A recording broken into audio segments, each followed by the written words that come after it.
बिस्मिल्लाहिर्रहमानिर्रहीम, अस्सलाम वालेकुम। पाकिस्तान और दुनिया भर में देखने और सुनने वालों को अब्दुल कादिर का सलाम। आज तो आधा मुल्क बगैर वीज़ों के पूरी दुनिया घूम रहा है और मुसलसल हो रहा है। मैं तो कहता हूँ कि इमरान खान साहब को ये चीज़ अपने मंशूर में डाल देनी चाहिए। पहले कहते थे ना, हमारे दौर में हरे पासपोर्ट की इज्जत होगी, मंशूर में डाल दें कि हमारा दौर आने से भी पहले आप बगैर पासपोर्ट के पूरी दुनिया घूम फिर सकेंगे। तो सिचुएशन तो कुछ ऐसी ही हो रही है और लोग वादे करते हैं कि हुकूमत आने के बाद ये सब कुछ होगा। यहाँ पे ये भी चल सकता है कि हुकूमत में आने से पहले ही सारा कुछ ये होगा। खैर, जोक्स अपार्ट, तवक्कुआत के ऐन मुताबिक मुल्क भर में आज एक बार फिर इंटरनेट सर्विसेज मुतासर हुई। वजह ऑब्वियस, पीटीआई का वर्चुअल जलसा जिसके आगाज़ से कुछ मिनट्स पहले ये सर्विसेज डाउन हुई और मैंने देखा कुछ दोस्त ये शिकवा कर रहे हैं पीटीआई से कि पीटीआई अपना वक्त तब्दील कर ले, क्योंकि इस वक्त में पूरा इंटरनेट बंद हो जाता है। भाई क्यों अपना वक्त बदले, हुकूमत अपनी रविश क्यों ना बदले? जब तक हुकूमत अपना ये सिलसिला बंद नहीं करती इंटरनेट की बंदिश करने वाला, मैं तो कहता हूँ जब तक इलेक्शन में अभी ये 18 दिन बाकी है, हर रोज़ ऑनलाइन जलसा होना चाहिए। ये तो कोई तरीकाकार नहीं है ना कि कोई एक पार्टी अपना आईनी कानूनी हक एक्सरसाइज कर रही है और आप पूरे पाकिस्तान का इंटरनेट बंद कर देते हैं। तो ये कोई तरीका तो नहीं है कि पीटीआई अपना कोई टाइम बदले। टाइम बदलने से क्या होगा, वो उस वक्त भी बंद कर देंगे। तो ये कोई लॉजिक नहीं है। तो बेहतर ये है कि खाली एक सियासी जमात के पीछे जो इतने सारे फ्री लॉन्चर्स का और बहुत सारे ओवरऑल सारे इतने सारे काम मुतासर होते हैं, वो नहीं होने चाहिए। तो इंटरनेट बंद करने से मेरा नहीं ख्याल या उसकी स्पीड स्लो करने से कुछ होता है। सब जिसने देखना है वो जाके वीपीएन लगा के भी देख रहा है। 5 MB की एक आपकी एप्लीकेशन है जो पूरी प्लानिंग के ऊपर भारी है। खैर, ये सब कुछ तो चलता रहेगा। आज की कुछ ताज़ा तरीन खबरें हैं, उनके ऊपर बात करनी है। इमरान खान का 3 दिन का चैलेंज, ये बड़ा इंटरेस्टिंग चैलेंज है। आज जेल से बैठकर उन्होंने ये चैलेंज दिया कि मैं कहता हूं कि इलेक्शन से 3 दिन पहले मुझे रिहा कर दें और सिर्फ एक जलसा करने की इजाज़त दें, इनको लग पता जाएगा। तो मैं ये सोच रहा था वो ऑनलाइन जलसा करने की इजाज़त नहीं दे रहे और फिर इमरान खान का जलसा, वो भी फिजिकल, आपको रिहा करके मरवाना है उनको बेचारों को।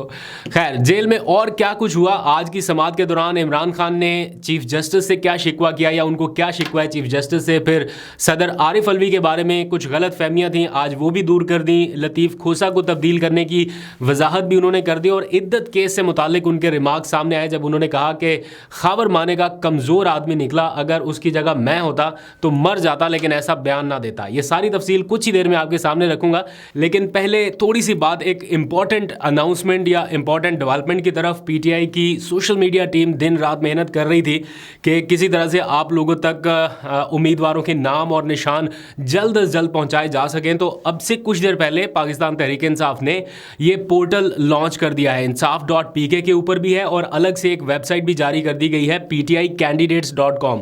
ये मैं आपके सामने रख भी देता हूं ताकि आपको थोड़ा सा अंदाजा हो जाए। दोनों वेबसाइट्स, अगर आप insaf.pk/elections 2024 को सर्च करें तब भी आपके सामने ये लिस्ट आ जाएगी, या फिर pticandidates.com के ऊपर जाकर भी आप ये पोर्टल सर्च कर सकते हैं। इस वेब पोर्टल में आप अपना कौमी या सूबाई असम्बली का अगर हल्का लिखेंगे तो उसके उम्मीदवार का नाम और निशान और साथ ही व्हाट्सएप चैनल ये आपके सामने आ जाएगा। ये तफसीलात अब आप लोगों का काम है कि कैसे गिरदो नवा तक पहुंचानी है। पीटीआई की सोशल मीडिया टीम ने ऑफिशियली इसको जारी कर दिया है, आप भी जाके चेकआउट कर सकते हैं। और इसके साथ साथ आज पीटीआई ने एक राब्ता ऐप भी जारी की है। इस राब्ता ऐप के ज़रिए भी आप कैंडिडेट्स तक पहुंच सकते हैं, या तो अपना आईडी कार्ड डाल के रजिस्टर हो सकते हैं या इलेक्शन सिंबल अगर आप जानना चाहें तो उसका तरीकाकार है। मैंने खुद उसको टेस्ट किया एप्लीकेशन डाउनलोड करके, लेकिन उसमें मुझे कुछ दुश्वारी का सामना करना पड़ा। एक ऐसा बंदा जो कि इन चीज़ों को थोड़ा आसानी से समझ सकता है, उसको भी दुश्वारी का सामना करना पड़ा। और फिर मैंने कहीं देखा कुछ लोग कह रहे हैं कि राब्ता ऐप को पीटीए ने शायद रिस्ट्रिक्ट कर दिया या बंद कर दिया, कोई ऑफिशियल कंफर्मेशन अभी तक नहीं है, बट ऐसा सुनने में आ रहा है। लेकिन उससे भी एक आसान तरीका है, ठीक है, ये चीज़ें भी राब्ता ऐप भी चलती रहेंगी, लेकिन उन लोगों के लिए थोड़ा सा टेक्निकलिटीज़ को समझते हैं या प्रो टेक कह समझ लें। बट दूसरा एक आसान तरीका ये भी है कि पीटीआई के जितने भी सोशल मीडिया के प्लेटफॉर्म्स हैं उनके ऊपर एक पिन पोस्ट आज से लेके, या जब भी ये सुन लें उनकी सोशल मीडिया टीम, जारी बात है व्लॉग्स देखते हैं, उनके पास होगी मालूमात, तो आज से लेके, अभी से लेके ऑनवर्ड जब तक इलेक्शन हो नहीं जाता, आपके तमाम सोशल मीडिया प्लेटफॉर्म पर इमरान खान साहब के ट्विटर अकाउंट की पिन पोस्ट, पीटीआई ऑफिशियल के पिन पोस्ट और सारे सोशल मीडिया जो आपके पास हैं उनके ऊपर दो पम्फलेट जो है वो होने चाहिए पिन पोस्ट की सूरत में, जिसमें एक में आप कौमी असम्बली और दूसरे में सूबाई असम्बली के जो उम्मीदवारान हैं और उनके निशानात हैं वो डाल सकते हैं, या एक में भी कि ये कौमी असम्बली और उसके नीचे ये दो सूबाई असम्बली उनके निशानात, ये पिन पोस्ट में होने चाहिए एक ब्रोशर की सूरत में। ये कोई रॉकेट साइंस नहीं है या कोई इतना मुश्किल टास्क नहीं है।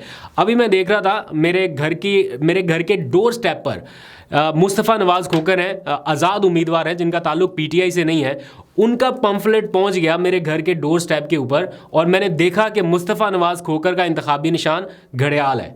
मुझे ये रिकग्नाइज हो गया, बट मेरे घर के डोर स्टेप के ऊपर पीटीआई का पम्फलेट नहीं पहुंचा। दैट मीन्स कि कहीं ना कहीं लैग कर रही सिचुएशन। मैं ये नहीं कह रहा कि मेरे घर ही नहीं पहुंचा तो इसलिए ये मसला है, ओवरऑल की बात कर रहा हूँ। थोड़ा इस सोच और अप्रोच के साथ निकलना होगा कि आपको जलसे नहीं करने दिए जा रहे, ग्राउंड के ऊपर नहीं करने दिया जा रहा। एटलीस्ट आप घरों में पम्फलेट तो भेज सकते हैं। इस्लामाबाद की कितनी आबादी है, 3 हल्के हैं, और सही मैं आपको बता रहा हूँ, मैं इतना इस बारे में रिसर्च करता हूँ पूरा दिन, आपको भी बताता हूँ। एट वंस अगर मैं सोचूं कि इस्लामाबाद के 3 हल्कों में पीटीआई के उम्मीदवारों का इंतखाबी निशान क्या है अलग अलग, तो शायद मुझे थोड़ी सी दिक्कत होगी। एक का इंतखाबी निशान बैंगन है आमिर मुगल साहब का, और दूसरे शुएब शाहीन है, उनका शायद फाख्ता है। तीसरे उम्मीदवार का नाम मुझे लिटरली अभी नहीं पता, सर्च करनी पड़ेगी। तो ये सिचुएशन है, आपको वोटर्स को रजिस्टर कराना है कि आपका इंतखाबी निशान क्या है। पीटीआई का वोटर अभी हर जगह पर मौजूद है, सिर्फ उसको बताने की ज़रूरत है। अब इमरान खान हर जगह पर जीतने की पोजीशन में है, लेकिन सिर्फ इस एक वजह से वो जीत का जो मार्जिन है या वो जीत कहीं हार में ना बदल जाए, उसके लिए बड़ी कोशिश करनी होगी। बल्कि आज मैं देख रहा था कामरान खान, उनका सर्वे आ गया, उसके ऊपर भी इमरान खान साहब जीत रहे हैं माशाल्लाह से। वैसे तो हर जगह पे है ही है, लेकिन आज उनके सर्वे पे भी जीतते हुए नज़र आ रहे हैं। वो भी कुछ छोटे मोटे मार्जिन से नहीं, कुछ 71% इमरान खान है और बाकी जमातें जो हैं वो बहुत पीछे हैं। तो मुकाबला कोई नहीं है इमरान खान का इस मौके पर। और वैसे अगर कामरान खान साहब ने भी सर्वे करा लिया है तो दैट मीन्स कि अब इलेक्शन को कोई नहीं रोक सकता। वो तो कोई हल्की सी कोई चीज़ होती है ना, सबसे पहले उनका ट्वीट आता है कि इसका मतलब है इलेक्शन मुलतवी होने चाहिए। आज किसी ने वो एक मीम्स वाला ट्विटर अकाउंट है ब्रोकन न्यूज़, उन्होंने भी डाला हुआ था कि शुएब मलिक और सानिया मिर्ज़ा की अलहदगी हो गई तो क्या अब इलेक्शन जो है वो मुलतवी होने चाहिए। कामरान खान साहब ने इलेक्शन कमीशन फ़ोन किया, कुछ समथिंग लाइक दैट। तो मीम्स बनने लगी हैं कि मतलब आप क्यों इलेक्शन डिले के पीछे पड़े हुए हैं, जबकि बाकी सारे कह रहे हैं कि इलेक्शन कराना है। खैर, इलेक्शन तो अब इंशाल्लाह हो रहा है। अब आ जाए ज़रा इमरान खान के ताज़ा तरीन चैलेंज और जेल में होने वाली जो आज की उनकी गुफ्तगू है उसके बारे में। डिटेल गुफ्तगू जो उन्होंने सहाफ़ियों से की है वो मैं पॉइंट बाय पॉइंट आपके सामने रख देता हूँ कि ताकि आपको पता चल सके कि अगर वो बाहर होते तो आपसे क्या बातचीत आज के हालात में करते। एग्जैक्टली वही बातें उन्होंने मीडिया के लोगों से की हैं और वो आप तक पहुँच रही हैं। लेकिन जो सबसे पहले उन्होंने कहा वो है उनके चैलेंज के हवाले से, जो 3 दिन का उन्होंने चैलेंज दिया कि तमाम सियासी जमातों को ये चैलेंज करता हूँ कि इलेक्शन से 3 दिन कबल मुझे जेल से रिहा करें और सिर्फ एक जलसा करने की इजाज़त दे दें और इनको लग पता जाएगा। खैर, आज उन्होंने और भी बहुत कुछ कहा, तरतीब से ये सारी तफसील आपके सामने रख देता हूँ। जब इमरान खान साहब आज अडयाला जेल में कमरा अदालत में दाखिल हुए तो सहाफ़ियों के ऊपर उनकी नज़र पड़ी तो उन्होंने मुखातिब होकर कहा कि ये जो चल रहा है ना कि मैंने सरदार लतीफ़ खोसा को अपनी लीगल टीम से कोई अलग कर दिया है, ये बिल्कुल दुरुस्त नहीं है और मैंने ख़ुद उसे इजाज़त दी है कि वो अपने हलके में मुहिम चलाए। तोशाखाना नैब केस अभी भी वही लीड कर रहा है। फिर ज़रा सियासी मामलात के ऊपर बातचीत शुरू हुई तो इमरान खान साहब बोले कि मुझे इलेक्शन से बाहर रखने के लिए नाअहल किया गया, जबकि अदालत का फ़ैसला मुअत्तल हो चुका है, लेकिन मुझे इलेक्शन लड़ने की इजाज़त नहीं है। फिर उन्होंने नवाज शरीफ साहब का जिक्र किया कि सज़ा याफ्ता नवाज शरीफ को क्लियर कर दिया गया हर केस से और मेरी नाअहली के ख़िलाफ़ जो अपील है या इंसानी हकूक़ के लिए जो दायर पिटिशन है उसको नहीं सुना जा रहा। तो ये बेसिकली शिकवा उनका था चीफ़ जस्टिस पाकिस्तान साहब से कि मेरी जो नाअहली अभी तक बरकरार है उसके ख़िलाफ़ जो मेरी दरख्वास्त है उसको नहीं सुना जा रहा। खैर, उन्होंने मज़ीद कहा कि हमें इलेक्शन मुहिम चलाने की इजाज़त नहीं दी जा रही। ये कैसी जमहूरियत है जिसमें हमारे उम्मीदवारों को गिरफ्तार किया जा रहा है और जिस तरह का इलेक्शन आज कराया जा रहा है इससे मुल्क में सियासी अदम इस्तेहकाम बढ़ेगा। मुल्क में कानून की हुक्मरानी ख़त्म हो चुकी है, लेकिन हम आखिरी गेंद तक लड़ेंगे। जो पीटीआई छोड़ेगा वो अपना सियासी मुस्तकबिल ख़त्म कर लेगा क्योंकि पीटीआई के पास वोट बैंक है, इसलिए ये पार्टी नहीं टूट रही। इलेक्शन ख़त्म होते ही लोग वापस पीटीआई की तरफ आएंगे।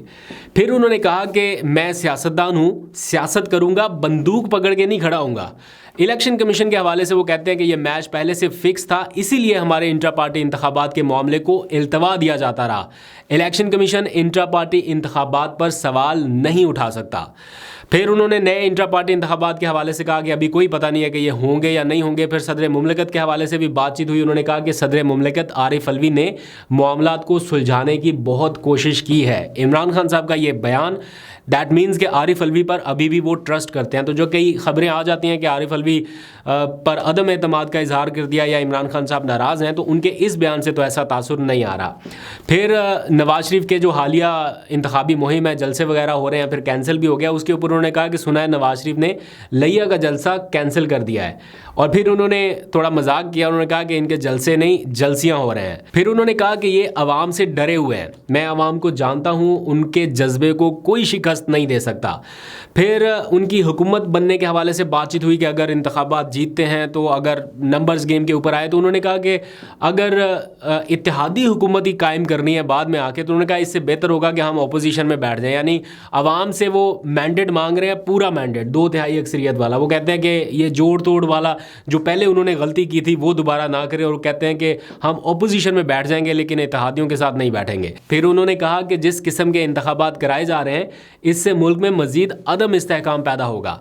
सियासी आदमी हमेशा बातचीत के लिए तैयार होता है और मैं भी बातचीत के लिए तैयार हूँ। हमारी कमेटी ने PDM से मुज़ाकरात किए, लेकिन उनकी ये ख्वाहिश थी कि बंदियाल के जाने के बाद इलेक्शन कराए जाएं, जिसके ऊपर हमारा एतराज़ था। फिर उन्होंने कहा कि 8 फरवरी को क्या होगा किसी को पता नहीं है, लेकिन इतना पता है कि लोग अपना गुस्सा निकालेंगे और इनको बड़ा धचका लगेगा। फिर तोशाखाना केस में जो उनको सज़ा सुनाई गई थी उस पर उन्होंने कहा कि वो मैच भी पहले से फिक्स था और जज साहब का दिया हुआ फैसला मुअत्तल हो गया, फिर भी मुझे नाअहल किया गया ताकि इलेक्शन ना लड़ सकूं। फिर आखिरी रिमार्क्स उनके इद्दत के केस के हवाले से थे और उन्होंने कहा कि खावर मानी का बहुत कमज़ोर आदमी निकला, मैं होता तो मर जाता लेकिन ऐसा बयान ना देता। ये आज के दिन की पूरी कार्रवाई है। आप बताइए कि कौन सा एलिमेंट आपको आज के दिन के हवाले से मिसिंग लगा जिसके ऊपर मुझे बात करनी चाहिए थी। अपने फीडबैक से ज़रूर आगाह कीजिएगा और अगर व्लॉग अच्छा लगा तो सब्सक्राइब का बटन दबाना मत भूलिएगा। अभी तक के लिए इतना ही। अल्लाह हाफ़िज़।